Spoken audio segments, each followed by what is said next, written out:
Mereka tunduk ke kita.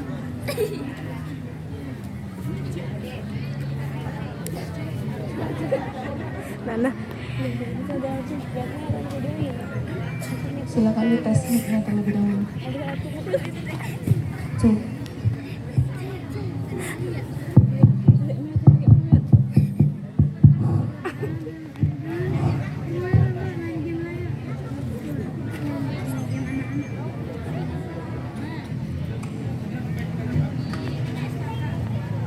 Bismillahirrahmanirrahim.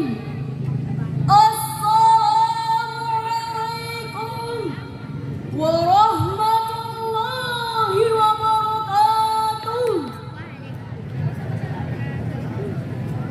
Innal hamdalillah nahmaduhu wa nasta'inuhu wa naghfiruhu wa na'udzu billahi min syururi anfusina wa min sayyiati a'malina. Man yahdihillahu fala mudilla lahu wa man yudlil fala hadiya lahu. Asyhadu an la ilaha illallah wa asyhadu anna Muhammadan abduhu war rasuluh la nabiyya ba'da amma ba'du. Merah putih indah berkibar lambangkan kuatnya perjuangan bangsa. Hadirin semuanya, apa kabar? Apakah sehat semuanya? Alhamdulillah. Majelis Hakim yang arif dan bijaksana, hadirin calon penghuni syurga, kita bangga sebagai bangsa Indonesia. Bangsa yang berada di garis khatulistiwa ini memiliki hasanah dan kekayaan alam yang melimpah ruah. Menurut data dari Badan Pusat Statistik Nasional, luas lahan persawahan mencapai 8 juta hektar.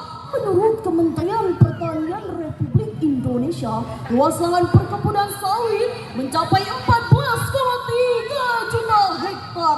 Ditambah lagi dari sektor tijarah atau perdagangan dan perindustrian yang di dalamnya juga termasuk berbagai jenis perusahaan berskala kecil, menengah dan besar.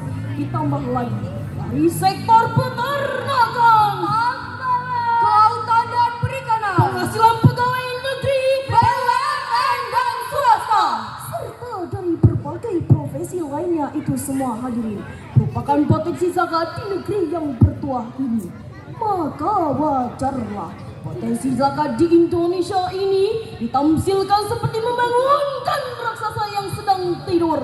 Bagaimana tidak, hadirin? Riset yang dilakukan oleh Badan Amil Zakat atau Basnas melaporkan bahwa potensi zakat di Indonesia ini per tahunnya mencapai 217 triliun rupiah. Satu angka yang sangat fantastis untuk bisa mensejahterakan umat dan mengurangi angka kemiskinan. Namun, kuantitas yang dapat dikumpulkan per tahunnya hanya 3,7 triliun saja, hadirin. Masih banyak masyarakat kita yang tinggal di rumah kumuh dan tidak layak huni.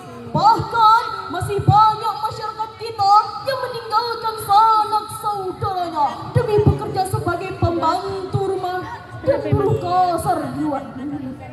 Potret ini sungguh sangat memilukan dan menyedihkan hati kita karena terjadi di negeri yang banyak sumber untuk berbagi.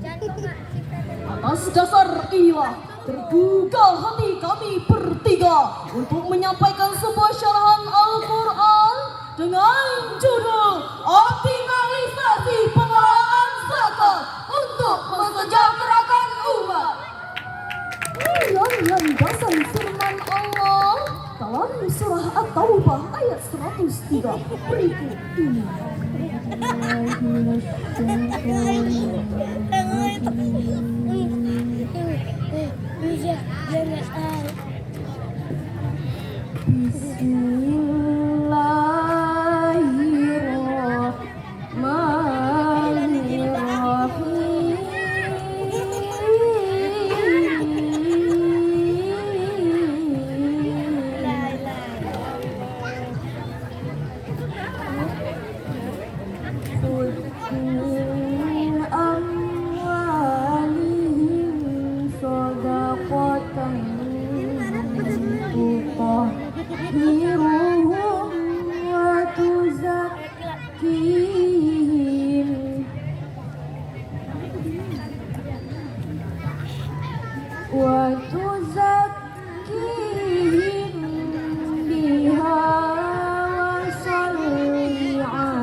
dengan menyebut nama Allah yang Maha Pengasih, Maha Penyayang.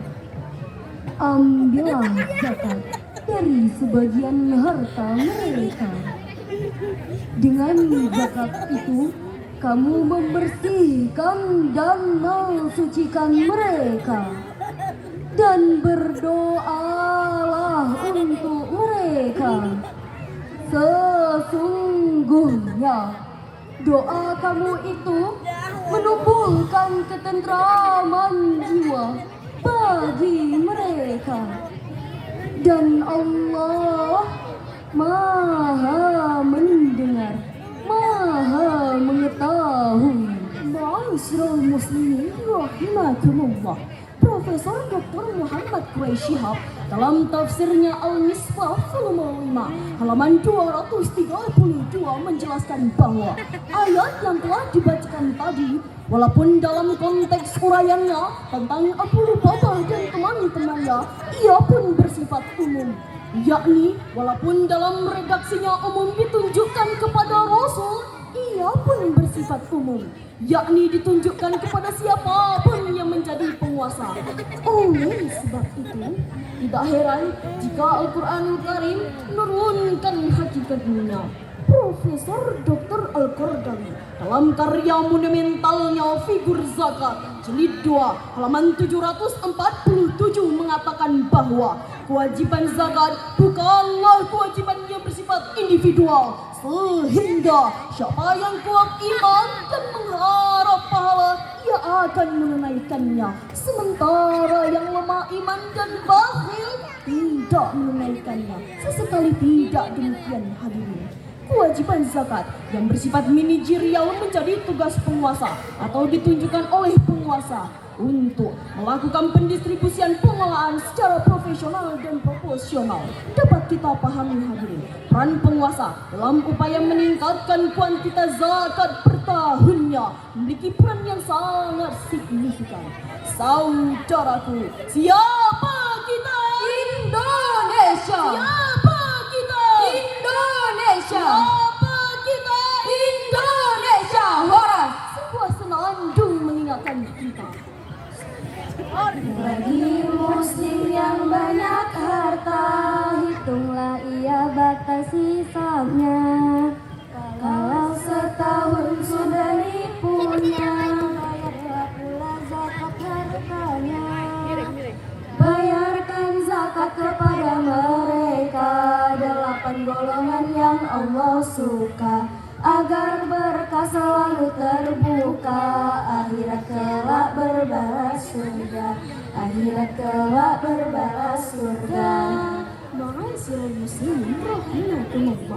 Profesor Dr. Yusuf Al-Qaradawi dalam kitabnya Figur Zakat jilid 2 halaman 543 menjelaskan bahwa para ahli ekonomi telah mengingatkan kita tentang hal-hal yang sangat penting, bukan hanya tentang bagaimana meningkatkan pendapatan, akan tapi bagaimana pengelolaan dan kondistribusinya. Oleh sebab itu, tidak heran jika Al-Quranul Karim menjelaskan tentang aspek kepada siapa saja zakat itu didistribusikan.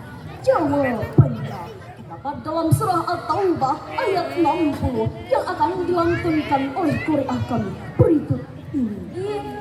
Innamas shadaqatu lil fuqara'i wal masakini wal 'amilina 'alaiha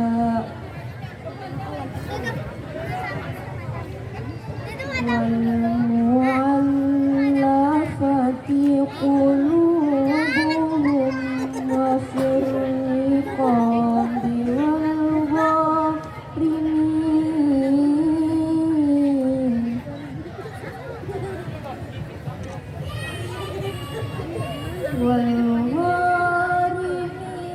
wa fi sabilillahi wa banis sabil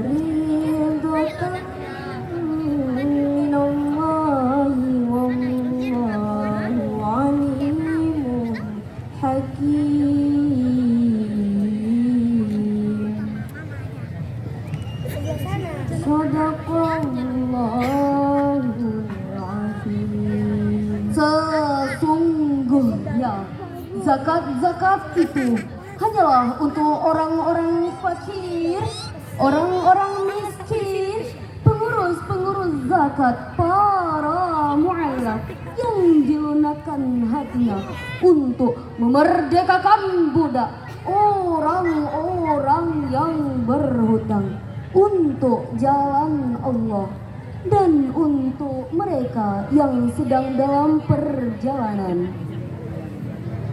Dan Allah Maha mengetahui, Maha bijaksana, Maha benar Allah yang Maha agung atas segala firman-Nya. Ma'asyiral muslimin rahimakumullah. Profesor Dr. Muhammad Quraisy Shihab dalam tafsirnya Al-Misbah volume 5 halaman 141 menjelaskan mengenai unsur pokok terhadap kelompok-kelompok yang berhak menerima zakat, dan para ulama telah sepakat terdapat 8 golongan yang berhak menerima zakat dan tidak boleh diberikan kepada siapapun selain mereka.